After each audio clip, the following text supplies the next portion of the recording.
മികച്ച NABL accredited ലാബുകളുമായി സഹകരിച്ച് premium health ചെക്കപ്പുകൾ affordable നിരക്കിൽ ലഭ്യമാക്കുന്നു. കൂടാതെ ടെലിമെഡിസിൻ സൗകര്യവും. MHL smart labs. കൊടുങ്ങല്ലൂരിലെ എടവിലങ്ങിൽ ക്ഷേത്രത്തിൽ മോഷണം, ഭണ്ഡാരങ്ങൾ കവർന്നു. കാര പുതിയ റോഡ് കിഴക്കുവശം ശ്രീകൃഷ്ണ മാരുതി ക്ഷേത്രത്തിലാണ് മോഷണം നടന്നത്. ഇന്ന് പുലർച്ചെ 2:45 സംഭവം.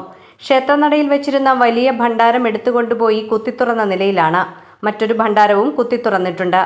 ക്ഷേത്രത്തിലെ ഭണ്ഡാരം തുറക്കാനും ശ്രമം നടന്നിട്ടുണ്ട്. ഏകദേശം 10,000-ലധികം രൂപ നഷ്ടപ്പെട്ടതായി ക്ഷേത്രം ഭാരവാഹികൾ പറഞ്ഞു. മോഷണത്തിന്റെ CCTV ദൃശ്യങ്ങൾ ലഭിച്ചിട്ടുണ്ട്. പ്രതിയുടേതെന്ന് സംശയിക്കുന്ന ലോട്ടറി ടിക്കറ്റും ഭണ്ഡാരത്തിന് സമീപത്തു നിന്നും ലഭിച്ചിട്ടുണ്ട്. ക്ഷേത്രം ഭാരവാഹികൾ കൊടുങ്ങല്ലൂർ പോലീസിൽ പരാതി നൽകി. പോലീസ് അന്വേഷണം ആരംഭിച്ചു. രാവിലെ ഗണപതി ഹോമം കുറച്ച് നേരത്തെ അമ്പലം തുറന്നു. 1-ാം തീയതിയാണ്. അപ്പോൾ ഞങ്ങൾ ശ്രദ്ധിച്ചിട്ടില്ല. പിന്നെ അച്ഛൻ വന്ന് ക്യാമറ എന്താണ് തിരിഞ്ഞിരിക്കണേന്ന് നോക്കി പറഞ്ഞപ്പോഴാണ് ഞങ്ങൾ ശ്രദ്ധിച്ചത്. ക്യാമറ തിരിഞ്ഞിരിക്കുകയായിരുന്നു. അപ്പോൾ നോക്കിയപ്പോൾ ഭണ്ണാരത്തുമ്പോൾ താഴെ കണ്ടില്ല. അപ്പോൾ ചെറിയ സംശയം തോന്നി. അങ്ങനെ CCTV നോക്കിയപ്പോഴാണ് ഒരു കള്ളം വന്നേക്കണായിട്ട് കണ്ടത്. അമ്പലത്തിൻ്റെ നടപ്പന്തലിരിക്കുന്ന ഭണ്ണാരം പുറത്തേക്ക് എടുത്തുകൊണ്ടുപോയി അങ്ങനെ മാറ്റിയിട്ടാണ് പൊളിച്ചേക്കണത്. എന്നിട്ട് കുറച്ച് പൈസ അതിലിട്ടിട്ടുണ്ട്. ബാക്കി കുറച്ച് അതിൽ നിർത്തുകൊണ്ട് പോയിട്ടുണ്ട്. അതുപോലെ ഫ്രണ്ടിലെ ഭണ്ണാരം പൊളിച്ചിട്ടുണ്ട്. പിന്നെ നടയിലെ ഭണ്ണാരം പൊളിക്കാൻ നോക്കി കിട്ടിയിട്ടില്ല.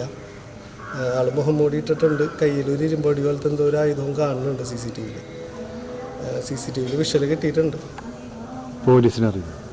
പോലീസ് ഇപ്പോൾ എത്തും. പോലീസ് പറഞ്ഞിട്ടുണ്ട് ഇപ്പോൾ എത്തുമെന്നാണ് പറഞ്ഞേക്കുന്നത്. പിന്നെ പരാതി കൊടുക്കാൻ പോകുമ്പോൾ MLA കണ്ടു. MLA അപ്പോൾ വന്ന് നോക്കിയിരുന്നു. എത്ര രൂപ നഷ്ടമുണ്ട്?